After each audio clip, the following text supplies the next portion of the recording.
Hi everyone, it's Michelle with MakingMemoriesWithMichelle.com, and today I have got a great project for you.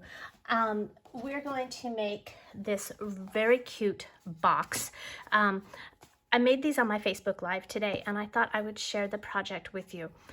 These boxes are perfect for holding little votive candles or maybe some chocolates like Lindor truffles or the Ferrero Rochers. These would be great for like little thank you gifts for teachers or for executive assistants, or maybe your favorite paper crafter. I'm just saying, I love all of that. So we are using in the Sale-a-Bration catalog, we're going to use some of this Lilly Impressions Designer Series paper. Now, some of you have told me that this paper, and I'm going to pull it out of my stack here and show you that this paper is really big and bold, and you're not quite sure what to do with these patterns. And they are lush and rich and just absolutely gorgeous. And I know that once you get your hand on these, you're going to love them as much as I do. Now, this paper is free with a $50 purchase during Sale-a-Bration or while supplies last. So you want to make sure to get yours. And I'm going to show you, that paper can be a little overwhelming in big doses, but we're going to use smaller pieces today, and you're going to fall in love with it just as I have. So I have a piece of balmy blue cardstock that measures 8 1/4 by 11. So you're just going to take off a little wisp. Now, all of these measurements can be found over on my blog later today at www.makingmemorieswithmichelle.com. And I'm going to grab my Simply Scored tool, and I'm going to turn my paper lengthwise. Because it's cardstock, I'm going to use the larger end of my stylus, and I'm going to score at 1/2 inch, 2 1/2, 8 1/2, and 10 1/2. And then I'm going to turn it to the short side, and we're going to score on even numbers at 2, 4, 6, and 8. So there's 2, 4, 6, and 8. And yes, there's that tiny little 1/4 inch piece, and don't worry, I'll show you exactly what to do with that. So the first thing that you should do anytime you're making a box is fold and burnish, or fold and crease using your bone folder, so that we've got nice crisp edges. So I'm going to do this on all of my score lines, including this little 1/4 inch strip. Now, you notice I did it with my fingers, and then I'm just going to carefully go through and make sure that that's nice and tight. Now turn it and do all the edges on this short side, and once more.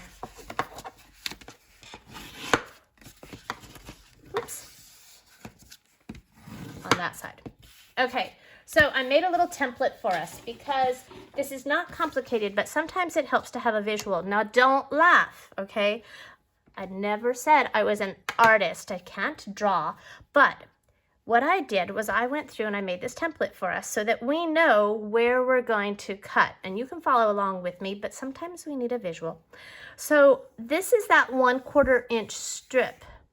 And we're going to cut all the way up. We're going to cut this off at the second score line. So really what we're going to have is just this narrow 1/4 inch strip that's left right here. And that's going to measure right about 6 inches. So we're going to do it on both sides. Think of this as like a math equation. Whatever we do on this side of the equation, we have to do on this side. So it's a mirror image. So this little strip is going to be cut off, and this little strip is going to be cut off.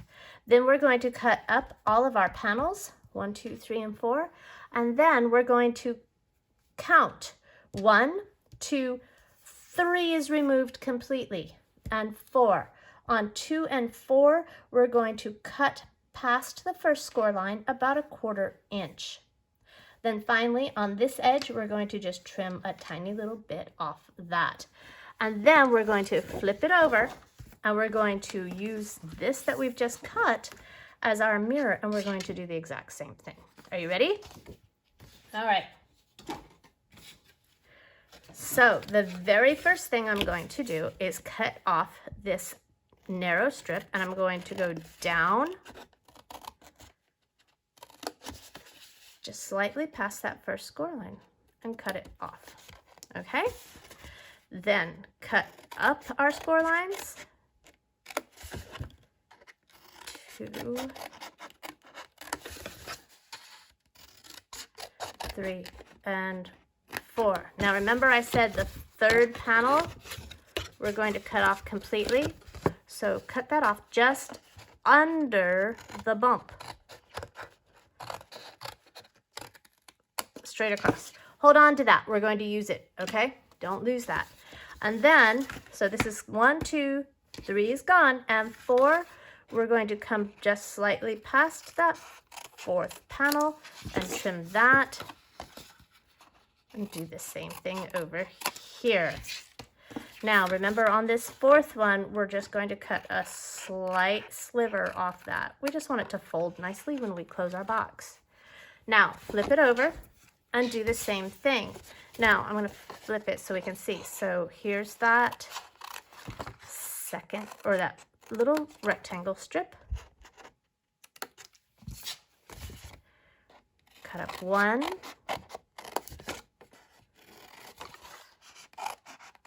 2, 3, and 4. Here's our third one. Tuck those in. It's a little easier to cut, and we're going to cut that off completely. And then on panel 4, just a little. Panel 2, just a little. My buttons are making a noise on the table, so sorry. And then on that fourth one, cut in just a little notch. One more piece of advice on this little 1/4 inch strip. We're going to take little triangles just off the tip. Can you see? That's just going to help that box close nice and neat. Now, before we do any other gluing, I have a little strip there. All right. So I have these panels that I've pre-cut. These measure 5 3/4 by 1 3/4, and I'm going to use some liquid glue and just adhere our panels.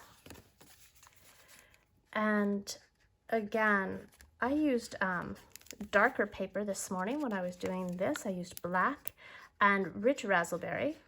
But then I saw the balmy blue in this piece, and I thought, oh, that'll be absolutely lovely. So let's make a lighter colored box.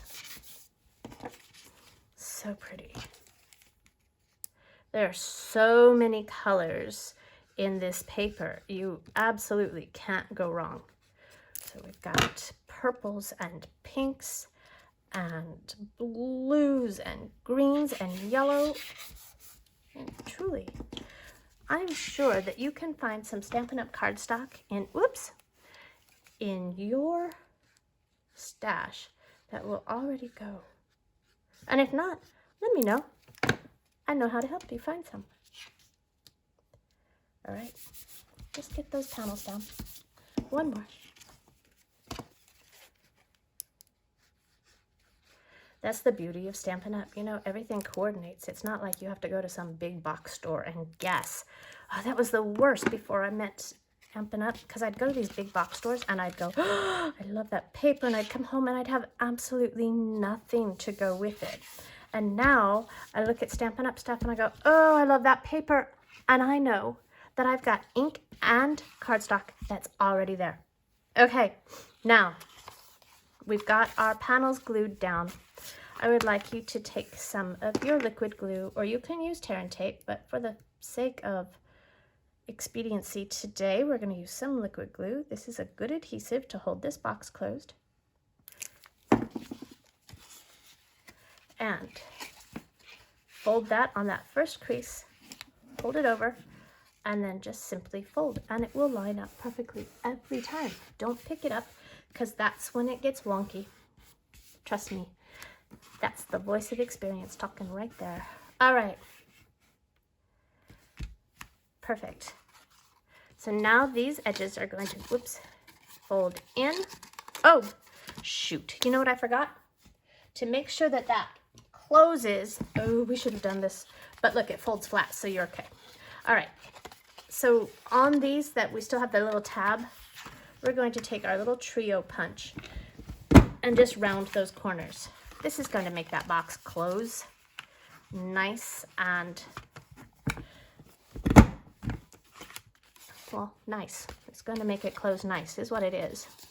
Okay. Just get that in the corner. Boy, I'm glad that box folds flat, aren't you? Okay. Sorry about that. I knew I was forgetting something. All right. Now we can fold in our sides. Okay. And this box flap is going to go right in here like that. And then fold in these box sides. And that's going to fold in like that. And we have this very pretty box. Let's use that. I like that piece right there. Now, let's decorate it a little bit. So when I was looking for a piece of Whisper White cardstock, there we go, just a scrap. When I was making my sample for this morning, I was going to use my scallop punches, my scallop circle punches, and then I realized the thank you in the Honey Bee stamp set is just the right size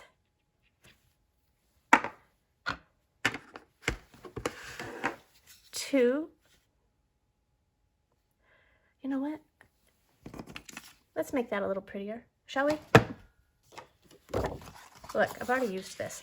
So the Honey Bee stamp set has that thank you, and it's just the right size, seriously, to use with the small bloom punch that's also in the Sale-a-Bration catalog. So when you spend $100, you can get this punch for free. And you can line that right up with your flower, with your small bloom. And then,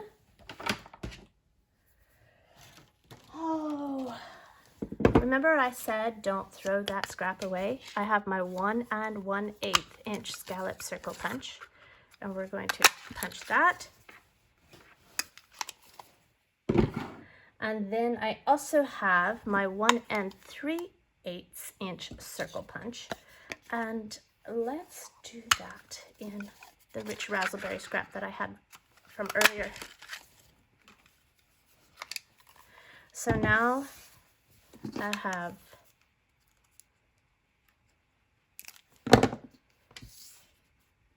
this, and I'm just going to play on these colors that I have found. Seriously?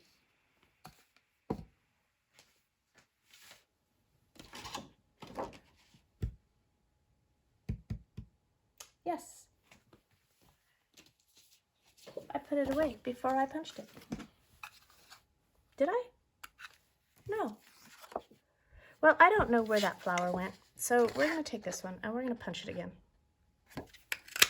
I'm sure I will find it as soon as I'm done. Oh, how about right there? Now I have lots of flowers. It's like a little garden. All right, I don't like that one. So now take your bone folder and you can just kind of gently, don't pull any petals off, but just give it a little fold and a little glue.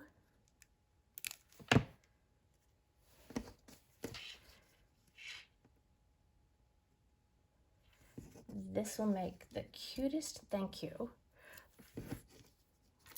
for secretaries, administrative assistants, whoever you need to give a little gift to. Okay, and I'm going to put that right there in the middle of our lily pad.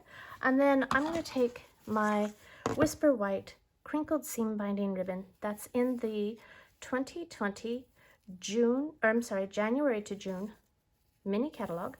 This is by far my favorite ribbon in the entire, and I do mean entire, annual, mini, or Sale-a-Bration catalogs right now.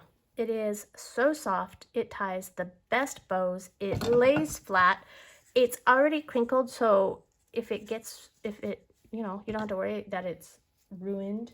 All right, and I had some glue dots laying around. Goodness knows where they are now.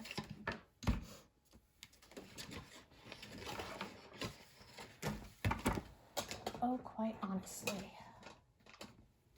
they could be anywhere.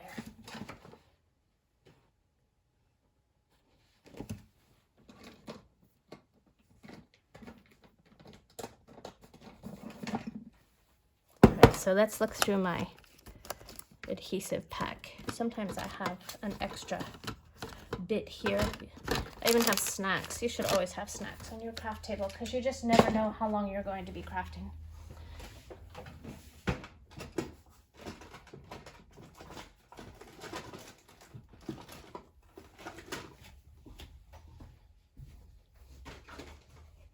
Well, here they are, right here.